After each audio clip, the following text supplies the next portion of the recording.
Hey folks, David Glenn of the North Carolina Sports Network. We just tracked down a true luminary, Dr. Jerry McGee here, and you would be an ultimate authority on this, Dr. McGee. How do you say correctly the name of this outstanding university? Because when I say it one way, somebody wants to try to correct me, but then if I say it the other way, they try to correct me. Well, what I always said was, if you call it Wingate or Wingate, both are correct. Just spell it right on the check. And remind us, how long have you been associated with Wingate/Wingate, and how are you enjoying this later chapter of your life and career? Thank you. I became president here in 1992, stayed until 2015, built this stadium. As a matter of fact, I was just excited because when we planted the trees, I said, I want something that's going to bloom, it'll be beautiful, have nice color at the end of October for homecoming, and they did it. The trees are beautiful, but it's good to come back. And the only bad thing about retirement is you miss the people. And these wonderful former students of mine and the faculty and staff I work with, they're such great people and been such a part of my life now for over 30 years. You must have great connections above to be able to dial up a beautiful day like this. Give us an idea. There's a lot of people here outside this stadium, and I mean 3+ hours before game time. How does this scene compare to whatever you recall from the 1990s? Well, when I came here, we played in Walter Pickett High School Stadium in downtown Monroe. Sometimes they remembered to leave the bathroom key for us, sometimes they didn't. And it was a real challenge. Seriously, we'd have 600, 700 people at a college football game. And when we built this, we opened in 1998, and it's been growing ever since. And the tailgaters have really arrived now, and it's what university football is supposed to be about. A lot of folks don't realize that we have 30+ major college football teams in North Carolina, because a handful obviously get the most attention. What would your message be to sports fans out there that maybe have not enjoyed the full variety of what our great state has to offer? Well, it's great entertainment, and it's relatively inexpensive. You know, you can bring 2 grandkids to come to a football game here for about $50 and have a great time together. But it's a much higher level of athletic competition than people realize. Kids that come here and play maybe are 2 inches shorter than the guys at the D1 schools, maybe 20 pounds lighter, maybe a step slower, but it's great competition. And the schools, all the schools in North and South Carolina, are so close together in terms of our philosophy, the size of our school, the size of our faculty, our athletic budgets. And if you don't come ready to play in this league, you get beat. It's very competitive. I can have this independently verified by third parties. I am not saying this just because Dr. Jerry McGee is standing next to me. I've been in this business for 37 years, and somewhere on my top 10 list of favorite sports media members is Ryan McGee. How did you raise such a fine, talented young man? Is it all about good parenting? Well, I traveled a lot, so his mother did that. But he used to go to a lot of football scrimmages with me and a lot of games with me, and I'd get him a pass to be on the sideline, and he kind of fell in love with it. And said, "You mean I get paid to do this, and I get to go to the press box and have lunch too?" I said, "Yeah." And so he kind of fell in love with being involved in sports, and was quite an athlete himself in track and cross country, but has found his way. This one is 6th national sports Emmy last week, so he's had quite a career so far. I know he is incredibly proud of his dad, meaning you.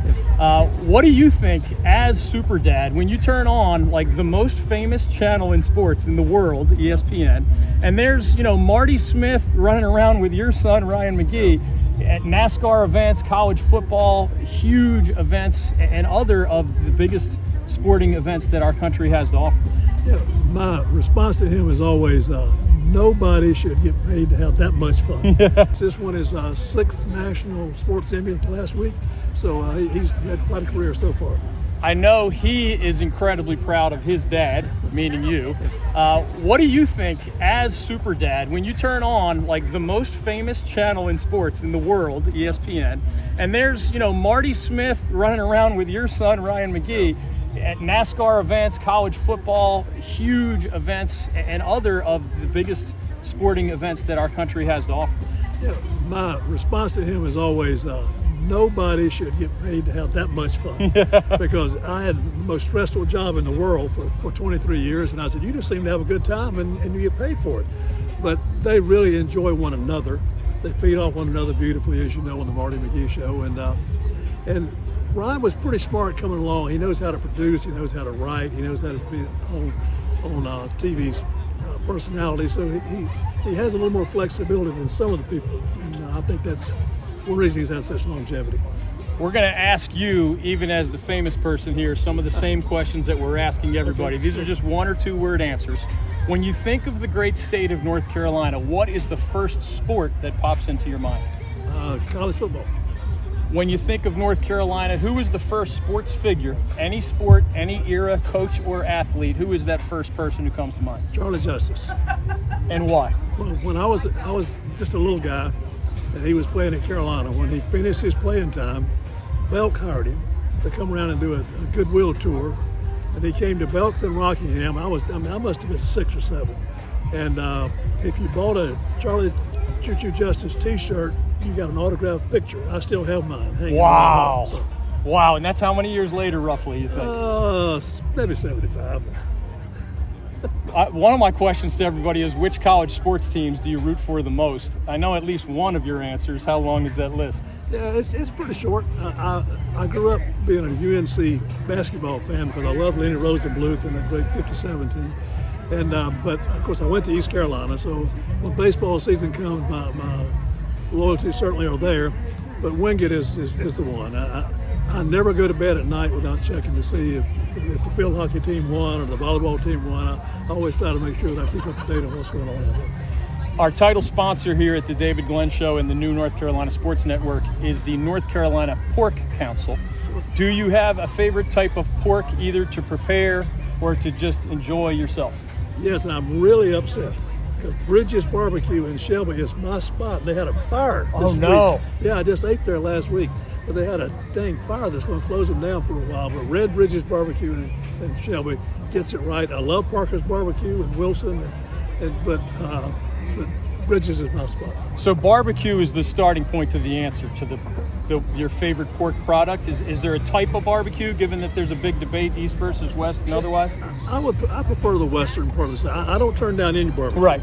But the western North Carolina barbecue suits my palate a little bit better. But going to East Carolina, I had a lot of Eastern North Carolina barbecue as well, and I kind of love the Brunswick stew they serve with the pork down there. So. That's a good choice. I feel weird asking this question of a doctor, but the goofiest question we've asked today, given the great rivalry in football and other sports between Lenoir-Rhyne and Wingate/Wingate, the nicknames, the Bulldogs and the Bears. If there was an actual fight in nature between a bulldog and a bear, who would win and why? Well, I think that we probably, since we have a very mean bulldog, I think, and a very large bulldog, and they have a very small and very meek bear, I think our bulldog would win. I'm looking at the bulldog on Dr. McGee's cap. That looks like a mean bulldog. I think he might win. Dr. Jerry McGee. Thank you. What do we call you now? President Emeritus? Yeah, that's correct. That works? Yeah. Thanks for joining us on the David Glenn Show and for all your visits over all these years. Thanks, David.